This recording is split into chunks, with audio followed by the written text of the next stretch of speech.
Voice clear आ रही है? नहीं सर, क्लियर नहीं।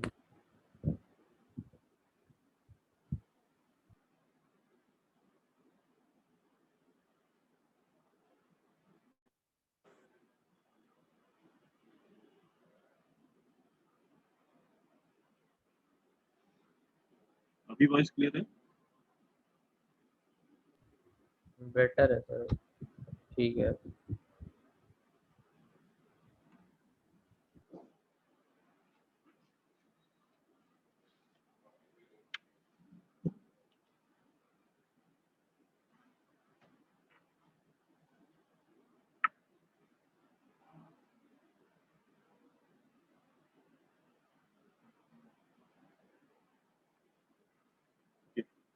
लास्ट क्लास में हम लोग रिंग मॉडल को देख रहे थे, राइट? काफी पार्ट हम लोगों ने किया था। हमने देखा था कैसे करियर सिग्नल की हेल्प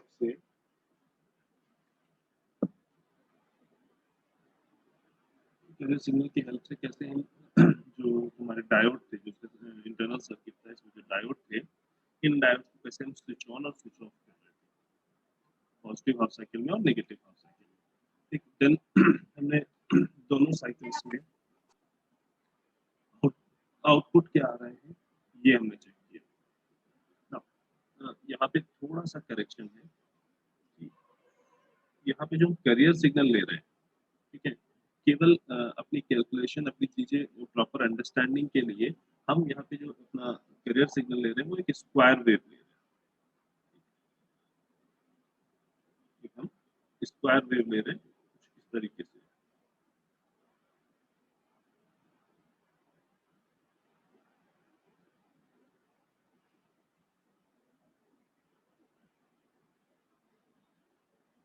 पॉजिटिव हाफ साइकिल में उसकी वैल्यू +1 है और नेगेटिव हाफ साइकिल में उसकी वैल्यू -1।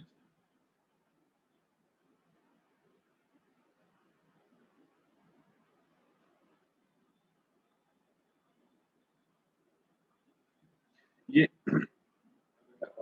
हमने केवल इसको स्क्वायर वेव इसलिए लिया है ताकि हम इजीली ये जो हमारे आउटपुट आए हैं उसमें हम ये क्लियर कर दिखा सकें कि हाँ भाई ये जो आउटपुट आए हैं ये बेसिकली मैसेज सिग्नल और करियर सिग्नल का मल्टीप्लिकेशन रिप्रेजेंट कर रहा है।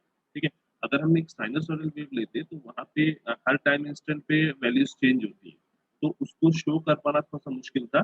दैट इज वाई हमने इसको स्क्वायर वेव लिया है और पॉजिटिव हाफ साइकिल में इसकी वैल्यू +1 है और नेगेटिव हाफ साइकिल में इसकी वैल्यू -1। मीनिंग ये जो मैसेज सिग्नल है इसका जो मॉड्यूलेटिंग सिग्नल है वो क्या कर रहा है, इस स्क्वायर वेव को मॉड्यूलेट कर रहा है। ठीक, मीनिंग ये जो स्क्वायर वेव का एम्पलीट्यूड है वो मैसेज सिग्नल के रेफरेंस में चेंज होगा। नाउ अब ध्यान से देखो कि square wave positive half cycle में +1 है। ठीक, अगर हम यहाँ बात करें कि अगर हम यहाँ पे S T is equal to बोल रहे हैं M T into C T. ठीक, अभी हम थ्योरेटिकली देखना चाह रहे हैं कि अगर हम ये कहें कि भाई ये जो स्क्वायर वेव है, हाँ, ये जो पूरा सर्किट है, ये हमें आउटपुट जो दे रहा है उसको हम रिलेट करना चाह रहे हैं कि हाँ क्या ये वाकई हमें डीएसपी सिग्नल दे रहा है या नहीं दे रहा है। ठीक, तो उसके लिए अगर हमने स्क्वायर वेव लिया है तो सीटी की value for positive half, CT is equal to कितना है +1, तो S T is equal to कितना होगा एम टी। और negative half C T is equal to कितना है -1, तो S T is equal to कितना आएगा -MT। और यही हमें यहाँ पे यही सेम आउटपुट हमें यहाँ सर्किट में दिखाई दे रहा है। ठीक, सर्किट के हमने एक बार सर्किट में प्रॉपर्ली डायोड को ऑन ऑफ करके चेक किया कि आउटपुट क्या आ रहा है। देन हमने उसको मैथमेटिकली भी प्रूव किया कि हाँ जो आउटपुट आ रहा है वो basically MT into CT provide कर रहा है, product of message signal and career signal provide कर रहा है। ठीक है, दैट इज व्हाई ये हम क्लियरली कह सकते हैं कि हाँ ये रिंग मॉड्यूलेटर हमें जो आउटपुट दे रहा है वो क्या कर रहा है, DSB-SC सिग्नल दे रहा है। DSB-SC सिग्नल सिंपली कैसे आता है, यूजिंग अ प्रोडक्ट मॉड्यूलेटर। तो ये जो हमारा पूरा सर्किट है ये क्या काम कर रहा है, प्रोडक्ट मॉड्यूलेटर की तरह काम कर रहा है। इसके इस इनपुट पे और इस इनपुट पे आप जो दो क्वांटिटीज दोगे उनका दोनों का मल्टीप्लिकेशन यहाँ आउटपुट में देगा। ठीक, एक बार फिर हम क्लियर कर रहे हैं, यहाँ पे हमने सीटी को square wave cable proper understanding के लिए लिया। ठीक है, जो काम ये सीटी स्क्वायर वेव के साथ कर रहा है, मतलब स्क्वायर वेव में जब करियर वेव है, करियर वेव जब स्क्वायर वेव है, तो जो काम ये सर्किट परफॉर्म जो कर रहा है, सेम वही सारी चीजें साइनोसॉइडल वेव होती है। अगर ये करियर सिग्नल तुम्हारा साइनोसॉइडल होता तब भी यही चीजें परफॉर्म मीनिंग दोनों का मल्टीप्लिकेशन ही प्रोवाइड करता। बट वो मल्टीप्लिकेशन क्लियरली देख पाना, उसको मैथमेटिकली दिखा पाना कि हाँ ये इन दोनों का मल्टीप्लिकेशन प्रोवाइड कर रहा है, थोड़ा सा मुश्किल होता। इस वजह से हम लोगों ने इसमें यहाँ पे स्क्वायर वेव लिया। ठीक है, तो जब भी हम रिंग मॉड्यूलेटर को कहीं पे भी एक्सप्लेन करेंगे तो उस टाइम पे जो हम करियर सिग्नल लेंगे वो स्क्वायर वेव होगी। नेक्स्ट मॉड्यूलेटर हमारे पास क्या था, बैलेंस मॉड्यूलेटर।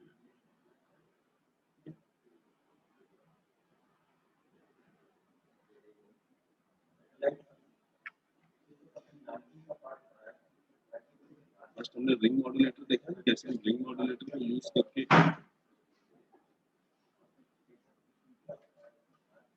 अपना डीएसबीएस से सिग्नल जनरेट कर सकते हैं। Second is balance.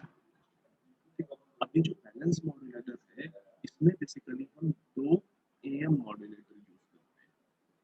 Am modulator मतलब एक ऐसा सर्किट जो कन्वेंशनल एएम, जो एम्पलीट्यूड मॉड्यूलेटेड वेव अभी हम लोगों ने पढ़ी, वो कन्वेंशनल एएम जनरेट करता है। एक एएम मॉड्यूलेटर है। अब ये स्क्वायर नॉट मॉड्यूलेटर हो सकता है या स्विचिंग मॉड्यूलेटर हो सकता है। तो यहाँ पे हम सिंपली इसको लिखते हैं एएम मॉड्यूलेटर। ये भी क्या है, एएम। यहाँ पे ध्यान क्या रखा जाता है कि जो भी एएम मॉड्यूलेटर, अगर यहाँ स्क्वायर लॉ मॉड्यूलेटर लिया तो यहाँ पे भी स्क्वायर लॉ मॉड्यूलेटर ही लेंगे।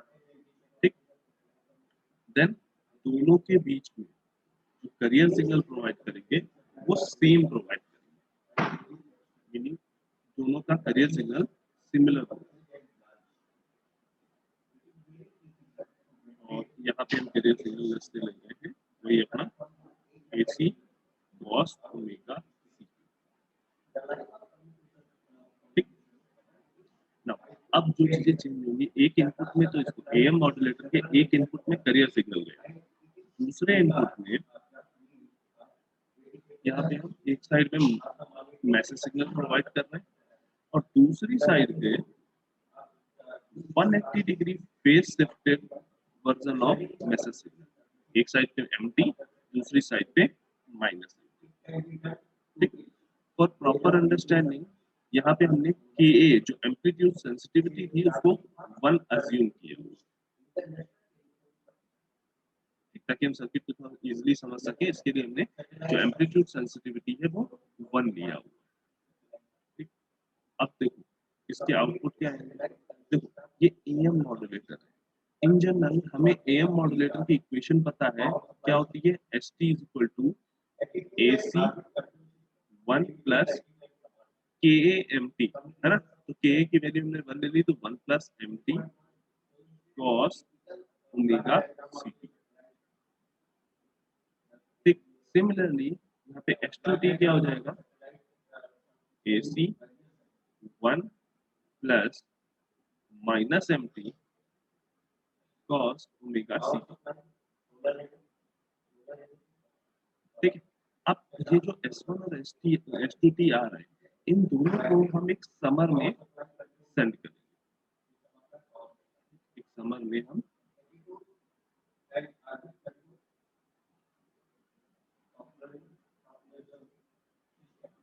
ठीक, अब ये समर क्या करेगा, सब्सट्रैक्शन प्रोवाइड करेगा, मीनिंग ये जो आउटपुट देगा क्या होगा, st is equal to s1t minus s2t। ये जो समर है ये बेसिकली क्या प्रोवाइड करेगा, s1t माइनस s2t। ठीक, बेसिकली इस सर्किट में हम करना ये चाह रहे थे कि किसी तरीके से ये जो करियर सिग्नल था AC cos ओमेगा CT का जो टर्म था AM मॉड्यूलेटर से जब जनरेट होने के बाद जो सिग्नल मिला, उसमें जो ये AC cos ओमेगा CT का टर्म था, इस टर्म को हम किसी तरीके से सप्रेस्ड करना चाहते हैं, ठीक? और उस सप्रेशन के लिए हमने क्या किया, दो S1T और H2T जनरेट किए हैं। अब क्या कर रहे हैं, इन दोनों को subtract.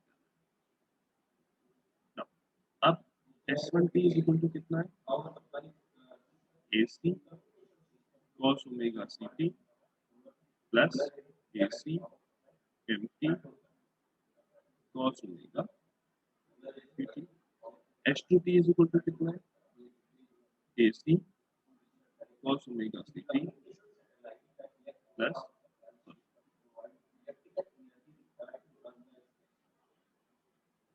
Minus AC MT cos omega. ठीक ना? तो आउटपुट समर का जो आउटपुट है वो कितना है, दोनों का सब्सट्रैक्शन S1T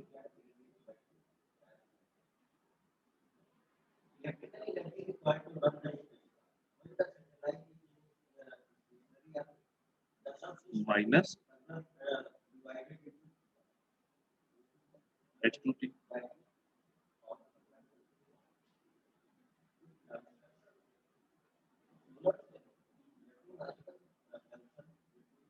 सब्सट्रैक्शन परफॉर्म करोगे तो क्या आएगा, 2AC MT cos omega CT।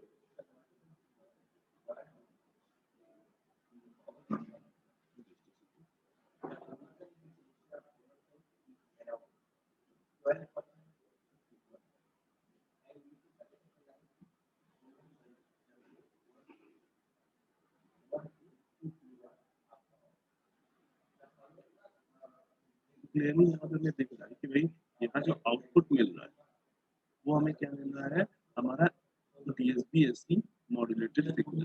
ठीक, हमने यहाँ पे क्या यूज किया, बैलेंस मॉड्यूलेटर यूज किया है। तो हम पूरे सर्किट को, जो होल सर्किट हुआ उसको हम क्या बोलते हैं, बैलेंस मॉड्यूलेटर।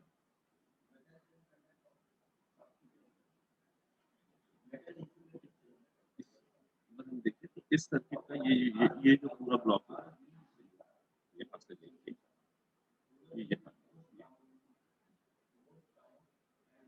ये पूरा ब्लॉक जो है, उस ब्लॉक को हम बेसिकली बोल रहे हैं balance modulator. Meaning 2 AM modulator, एक local oscillator,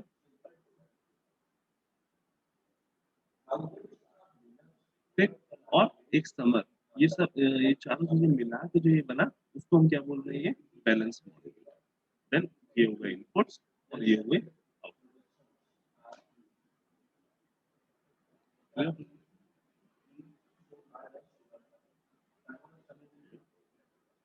AC dash is equal to क्या, 2AC is equal to क्या है, क्या C dash MT cos omega.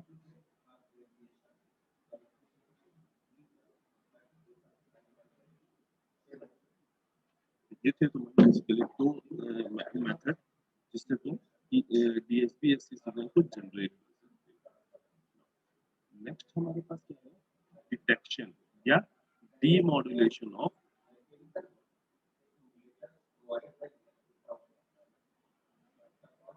DSP-SC। Demodulation of DSP-SC।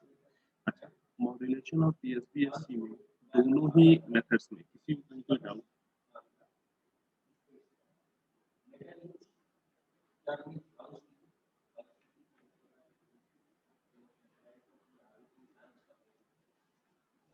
Sir ring modulator में ये लोड ऑसिलेटर का क्या काम?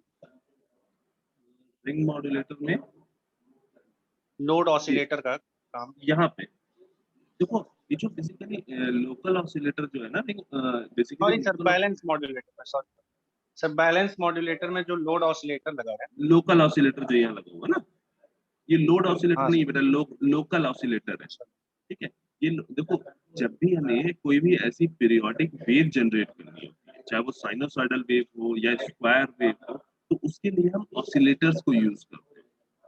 ठीक है, तो ये ऑसिलेटर बेसिकली क्या कर रहा है, ये AC cos ओमेगा CT को जनरेट कर रहा है। Yes. हाँ, कई जगहों पे जहाँ पे तुम्हें करियर सिग्नल रिप्रेजेंट करना होगा वहाँ पे सिंपली लिखा होता है लोकल ऑसिलेटर, ठीक है। हम इन जनरल हम क्रिस्टल ऑसिलेटर्स यूज करते हैं जहाँ पे हमें काफी स्पेसिफिक फ्रीक्वेंसी ताकि मिल सके, तो यहाँ पे हम इसीलिए हमने यहाँ पे simply local oscillator. Yes. Next हमें जो देखना है वो क्या है, डीमॉड्यूलेशन ऑफ डीएसपीएससी। तो डीमॉड्यूलेशन ऑफ डीएसपीएससी के लिए हम क्या करेंगे, उसके लिए जो मेथड है वो क्या है तुम्हारा, सिंक्रोनस डिटेक्शन या सिंक्रोनस डिटेक्टर या सिंक्रोनस डीमॉड्यूलेटर। अब ध्यान करो जब हम एम्पलीट्यूड मॉड्यूलेशन की बात कर रहे हैं तब भी हमने तुम्हें ये नाम लिखाया सिंक्रोनस डिटेक्टर या सिंक्रोनस डीमॉड्यूलेटर। तो ध्यान रखना कि जो सिंक्रोनस डिटेक्टर या डीमॉड्यूलेटर है, ठीक, इसकी इसकी हेल्प से तुम कन्वेंशनल एएम वेव को, डीएसपीएससी वेव को, या अभी आगे जो एसएसबीएससी वेव हम लोग पढ़ेंगे उन तीनों को डीमॉड्यूलेट कर सकते हैं, ठीक।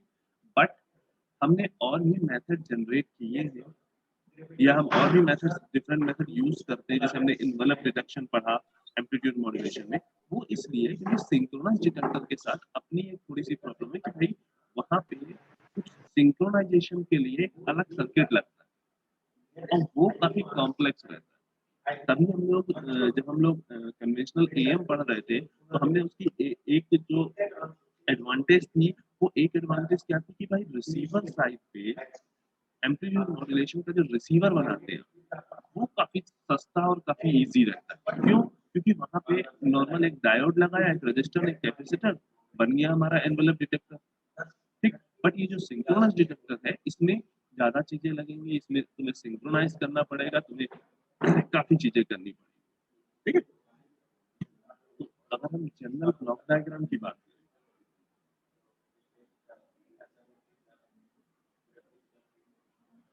सिंक्रोनस डिटेक्टर के जनरल ब्लॉक डायग्राम की बात करें तो इसमें एक हमारे पास मल्टीप्लायर होता है,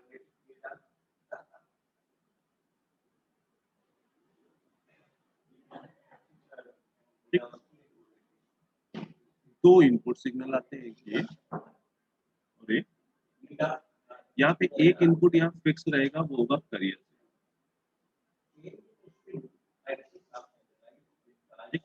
ये करियर सिग्नल, उसके बाद इस मल्टीप्लायर का जो आउटपुट आया वो एक लो पास फिल्टर से पास कराया, लो पास फिल्टर से पास। इस लो पास फिल्टर की प्रॉपर्टी होगी कि भाई ये जीरो से लेके ओमेगा एम, यानी जो मैसेज सिग्नल की फ्रीक्वेंसी है, जीरो से लेके मैसेज सिग्नल की जो फ्रीक्वेंसी है वहीं तक के सिग्नल वो सेंड करेगा।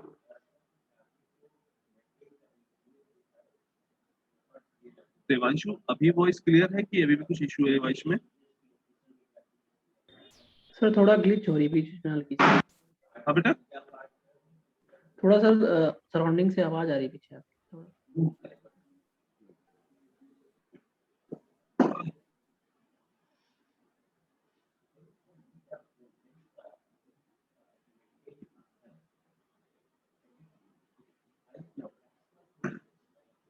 हमने क्या कहा कि ये जो लो पास फिल्टर है, ठीक, जो लो पास फिल्टर है उसको हम किससे यूज कर रहे हैं, वो क्या उसकी प्रॉपर्टी क्या है कि भाई वो जीरो से लेके ओमेगा एम यानी जो मैसेज फ्रीक्वेंसी है वहां तक के ही सिग्नल को पास करेगा। अब देखो सिंक्रोनस डिटेक्टर में तुम अगर यहाँ पे डीएसबीएससी सिग्नल दोगे तो वो उसको डीमॉड्यूलेट कर देगा, एम्पलीट्यूड मॉड्यूलेटेड वेव दोगे तो वो उसको डीमॉड्यूलेट कर देगा, एसएसबीएससी सिग्नल दोगे तो वो उसको डीमॉड्यूलेट कर देगा। तीनों ही यहाँ पे एज अ इनपुट यूज किए जा सकते हैं, तीनों के भी वर्किंग प्रिंसिपल सेम है, ठीक।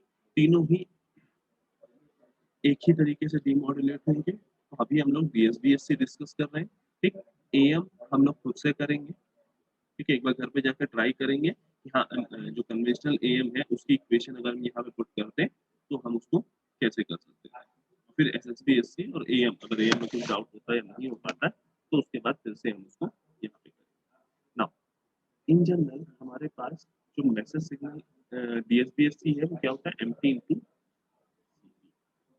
यहाँ करियर सिग्नल भी क्या है। अब ध्यान से देखो यहाँ पे जो हमने कहा सिंक्रोनाइजेशन का प्रॉब्लम आता है। तो सिंक्रोनाइजेशन का प्रॉब्लम क्यों आता है कि देखो ये जो DSBSC सिग्नल देखो इस सिंक्रोनस डिटेक्टर के को प्रॉपरली काम करने के लिए एक चीज चाहिए कि यहाँ पे जो करियर सिग्नल यूज किया गया यानी ट्रांसमीटर एंड पे जो करियर सिग्नल यूज किया गया है वही करियर सिग्नल यहाँ रिसीवर एंड पे भी यूज हो। ये जो डीमोडुलेटर होगा ये रिसीवर एंड पे लगा होगा राइट। तो भाई इस ये प्रॉपरली काम करे प्रॉपर आउटपुट दे उसके लिए क्या है कि भाई जो इनपुट करियर सिग्नल जो करियर सिग्नल तुमने ट्रांसमीटर साइड पे यूज किया है सेम उसी फ्रीक्वेंसी का एग्जैक्टली सेम इसी फ्रीक्वेंसी का सिग्नल एग्जैक्टली उसी फेज का सिग्नल तुम यहाँ पे रिसीवर साइड पे भी दोगे ठीक है। बट होता क्या है भाई पहली प्रॉब्लम तो ये है कि ऐसा तो है नहीं कि ट्रांसमीटर रिसीवर अगल बगल रखे हुए हैं और बस हमें पड़ोस में देना तो कोई दिक्कत नहीं सिग्नल ट्रांसमिट हुआ ना कोई नॉइस आई ना कुछ डिफ्रैक्शन हुआ ना कहीं इंटरफेरेंस हुआ। ऐसा तो है नहीं भाई हमारा जो ये DSBS सिग्नल है जो भी हमारी मॉड्यूलेटेड वेव है वो एक काफी लंबा पाथ ट्रेवल करके आ रही है ठीक। अब जब वो पाथ ट्रेवल करके आएगी तो रास्ते में उसको डिफरेंट डिफरेंट तरीके के उसके लॉसेस होंगे डिफरेंट डिफरेंट नॉइसेस उसमें ऐड होंगी।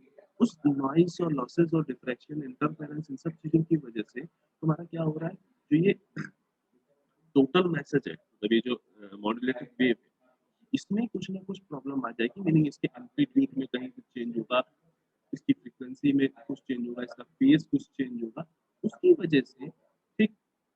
अब रिसीवर को ये नहीं पता कि भाई उस रास्ते में जहां से ये मैसेज सिग्नल आया है ये मॉड्यूलेटेड वेव जिस रास्ते से होके आई है उस रास्ते में इसने क्या क्या फेस किया है ठीक जिसकी वजह से इसकी फेज फ्रीक्वेंसी या एम्पलीट्यूड में कुछ चेंज हो ठीक। इन जनरल फ्रीक्वेंसी में इतनी जल्दी चेंज नहीं होता लेकिन हाँ फेज और एम्पलीट्यूड में चेंजेस होने के चांसेस है ठीक। जब सिग्नल ट्रेवल कर रहा है तो उसके फेज में चेंज होने के चांसेस है ठीक। अब जब उसका फेज में कोई चेंज हो गया रास्ते में तो भाई ये बात रिसीवर को नहीं पता है और रिसीवर को यहाँ पे जो सिग्नल आया उसमें जो करियर सिग्नल है उससे अपने आप को मैच करना है। तो भाई जब हमें पता ही नहीं है कि प्रॉब्लम कहाँ पे है तो हम मैच करेंगे कैसे। एक तो ये दिक्कत हो गई कि भाई दूर से आ रहा है नॉइस ऐड हो गई उसकी वजह से मिसमैच आ सकता है। दूसरी चीज ये है कि ये जो करियर सिग्नल है ये ऑसिलेटर्स से जनरेट होते हैं ठीक। अब इन ऑसिलेटर्स की भी अपनी एक लिमिटेशन है भाई नॉर्मल रजिस्टर और कैपेसिटर या इंडक्टर को मिला के ही हम लोग ऑसिलेटर बनाते हैं ठीक। एक इंडक्टर एक कैपेसिटर मिला लिया एक नॉर्मल सा सबसे सस्ता जो ऑसिलेटर बन सकता है वो एक इंडक्टर एक कैपेसिटर मिला के बन सकता है ठीक।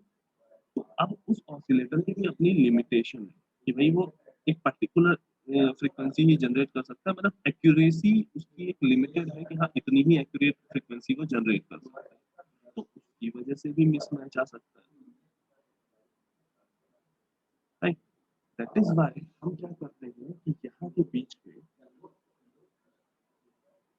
ये जो रिसीव सिग्नल है और ये जो करियर सिग्नल है इन दोनों के बीच में यहाँ पे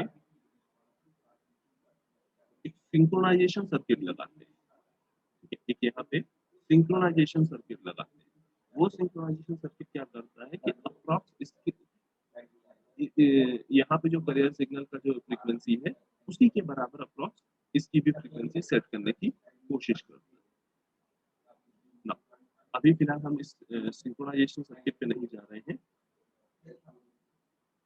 फर्स्ट थिंग इसकी कॉम्प्लेक्सिटी ज्यादा है दूसरा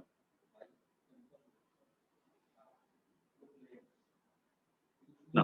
अब let's say CT is equal to हमारा है AC cos ओमेगा ना।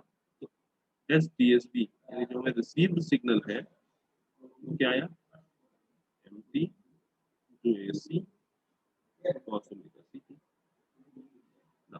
अब इस मल्टीप्लायर पे जो आउटपुट आएगा इस मल्टीप्लायर पे जो आउटपुट आएगा वो क्या आएगा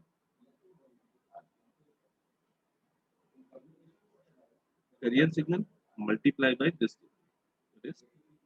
empty AC square cos square omega empty AC square cos square omega CP। ये वो कंडीशन है when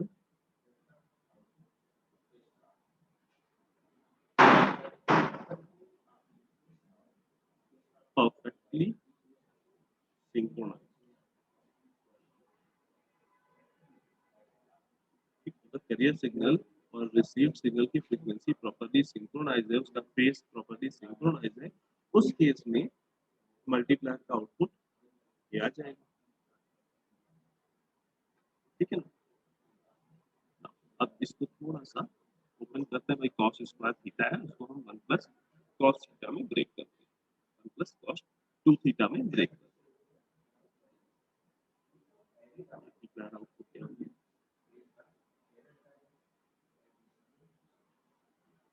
AC square 1 plus cos 4 pi FC bye 2। हमने सिंपली क्या किया, cos ओमेगा c की जगह पे हमने यहाँ पे ओमेगा c को रेडियन में था, उसको हमने 2 पाई FC लिख लिया। ठीक है, उसके बाद हमने cos स्क्वायर थीटा को ब्रेक किया है 1 प्लस cos 2 थीटा और 2 में। इसको ओपन कर लेंगे, AC square by 2 plus AC square empty cos 4 by FC।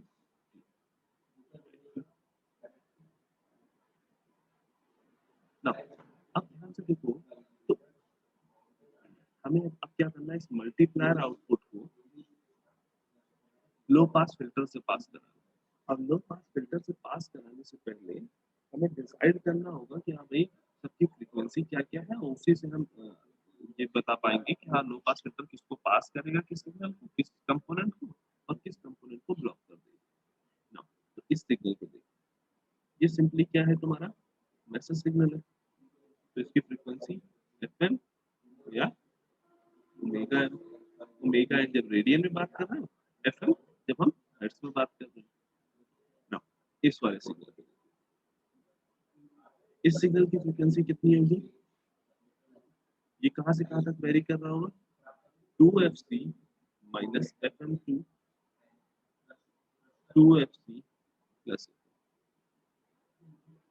या रेडियन में लिखे 2 omega C minus omega M.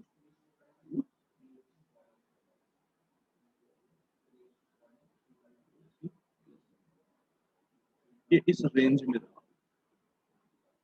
अब हमने तुमको बताया कि भाई जो हमारा लो पास फिल्टर है वो केवल 0 से लेके FM तक की फ्रीक्वेंसी को पास करेगा, बाकी जितनी भी फ्रीक्वेंसी है उन सबको ब्लॉक कर देगा। ठीक, दूसरी चीज हमें पता है कि ये जो 2FC है या जो FC है करियर फ्रीक्वेंसी, वो मैसेज फ्रीक्वेंसी से बहुत ज्यादा है। भाई ये वाली फ्रीक्वेंसी का जो सिग्नल है, ये वाला जो सिग्नल है जो FC प्लस FM और FC माइनस FM पे है, ये सिग्नल हमारा ब्लॉक हो जाएगा लो पास फिल्टर में, और लो पास फिल्टर जो हमें आउटपुट देगा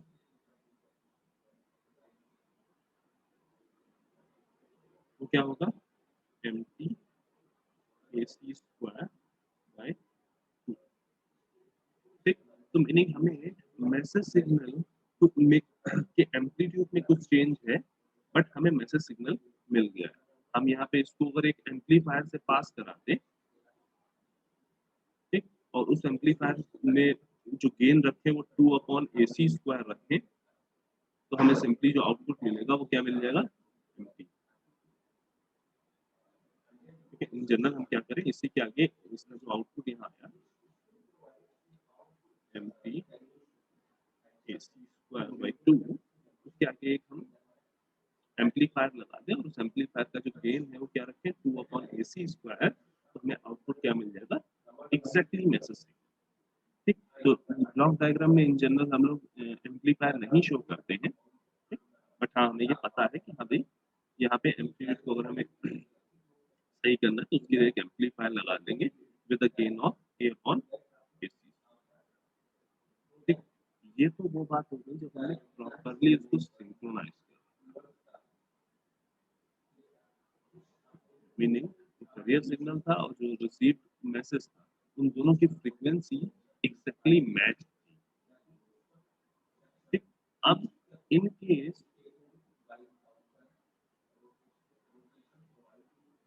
परफेक्टली जो सिंक्रोनाइजेशन था वो नहीं है,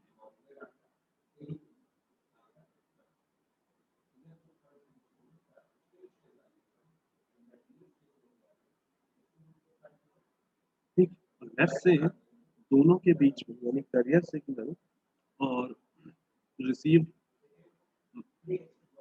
डीएसडीएससी वेव के बीच में पाई का फेज डिफरेंस, दोनों ही जगह पे पाई का फेज डिफरेंस है, मीनिंग जो हमें एसटी जो रिसीव हो रहा है वो बेसिकली क्या है, एमटी कॉस 2 पाई एफसीटी प्लस पाई। ठीक, अभी तक ये फेज जो था इसको हम नहीं लेके चल रहे थे, क्यों? क्योंकि हम मान के चल रहे थे कि जो सिग्नल हमने वहां से भेजा है वो एग्जैक्टली वही आया, रास्ते में कोई भी फेज चेंज नहीं हुआ है। लेकिन यहाँ पे हमने जब नॉट परफेक्टली सिंक्रोनाइज की बात की तो ये फेज जिसके बारे में हमें बहुत जानकारी नहीं है, ये फेज कुछ भी हो सकता है, ये टाइम डिपेंडेंट भी हो सकता है, टाइम इंडिपेंडेंट भी हो सकता है। ठीक है, मतलब टाइम के साथ हो सकता है ये फेज वेरी कर रहा हो सकता है ये कांस्टेंट एक फेज हो। ठीक ना, अब यहाँ पे जो हमारे पास सीटी हमने लिया है, ठीक है, जो हम करियर सिग्नल इन जनरल लेते हैं तो देखो अब मान लो जो हमारा ट्रांसमीटर था, ठीक, उसने जब सिग्नल को भेजा होगा तो साथ में हमें ये भी बता दिया होगा कि भाई जो हम सिग्नल भेजेंगे वो सब इस फ्रीक्वेंसी पे होंगे। जैसे हमें ये पता होता है जब हम रेडियो एफएम सुनते हैं, ठीक, तो हमें पता है कि अगर हमें रेडियो मिर्ची सुनना है तो भाई 98.3 पे ही लगा रखना है, ठीक है, 98.3 पे अपने रेडियो को सेट करना है तभी हम रेडियो मिर्ची सुन पाए। ठीक, वहां हम बेसिकली जब वो नॉब घुमा रहे हैं तो बेसिकली कर क्या रहे हैं? उस नॉब को घुमा के हम अपने जो इंटरनल कैपेसिटर है, इंटरनल जो डिवाइस का जो कैपेसिटर है उसको चेंज करके उसकी वैल्यू को चेंज करके हम अंदर जो हमारा ऑसिलेटर लगा है उसकी फ्रीक्वेंसी को सेट कर रहे हैं 98.3 पर। यानी हम क्या कर रहे हैं, अपनी जो करियर फ्रीक्वेंसी जो हमारे रिसीवर यानी जो हमारे एफएम रेडियो की करियर फ्रीक्वेंसी है उसको 98.3 पे सेट कर रहे हैं ताकि हम इजीली जो रिसीव्ड सिग्नल है जो वहाँ पे एफएम जहाँ पे भी एफएम का ऑफिस है वहाँ से जहाँ से ब्रॉडकास्ट हो रहा है उस ब्रॉडकास्टिंग चैनल के हम सिंक्रोनाइज हो सके और क्या कर सके उसको डीमॉड्यूलेट कर सके। ठीक, तो हमें तो यही पता है ना कि 98.3 पे हमारा रेडियो मिर्ची आएगा, तो हम क्या करेंगे अपने जो करियर सिग्नल होगा उसकी नॉब घुमा के मतलब अपने एफएम की नॉब घुमा के करियर सिग्नल को सेट किस पे करेंगे, एसी cos ओमेगा सीटी पर या एसी cos 2 पाई एफ सीटी पर। बट रेडियो मिर्ची से निकलने के बाद जो सिग्नल जब ट्रेवल किया तुम्हारे रेडियो तक पहुंचने से पहले उसमें ये फेज का डिफरेंस आ गया। ठीक, ये फेज का चेंज आ गया। अब ये जो फेज चेंज आया इसके बारे में ना रिसीवर को पता है और ना ही ट्रांसमीटर को पता है। ठीक, अब क्योंकि दोनों को ही ये बातें नहीं पता है तो ये मतलब एक तरह से हमारे लिए वो रैंडम क्वांटिटी है जो अचानक से ऐड हुई। तो हमें ये देखना है कि भाई जब ये रैंडम क्वांटिटी ऐड हुई तो इन दोनों के साथ में अब जब ये इस तरह का फेज डिफरेंस जो दिख रहा है इसके साथ में अगर हम जब डीमॉड्यूलेशन करेंगे तब क्या चेंजेस आएंगे, तब जो हमें सिग्नल रिसीव होगा उस सिग्नल में क्या वो मैसेज सिग्नल प्रॉपर्ली रिसीव होगा या उसमें कुछ नॉइस एडेड रहेगी। ठीक, और फेज की किसी वैल्यू पे क्या कुछ और दिक्कतें भी आ रही है, तो ये सारी चीजें होंगी जब ये परफेक्टली नॉट सिंक्रोनाइज्ड है तब की देखनी है। नाउ जो हमारा मल्टीप्लायर आउटपुट वो क्या हो जाएगा, this multiply by this T multiply by C T which is AC, just second यहाँ एसी होगा, ठीक है, AC square T cos 2 pi f ct into cos 2 pi ct plus अब देखो cos A into cos B, इसको हम क्या कर रहे हैं, cos A plus B plus cos A minus B, इसमें ब्रेक कर रहे हैं, cos A plus B cos A minus B में ब्रेक कर रहे हैं, ये क्या हो जाएगा, AC square MT by 2 cos 2 pi FCT pi plus 2 pi FCT plus AC square MT by 2 cos 2 pi FCT plus 5 minus 2 pi FCT.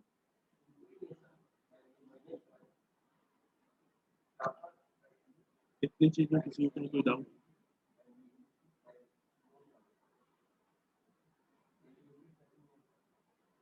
Sir इसका block diagram बता दीजिए एक बार। ठीक है, एक बार ऐसा करो, सभी लोग रीजॉइन कर लो क्लास को, फिर ब्लॉक डायग्राम कैसे डिस्कस करते हैं। Okay sir.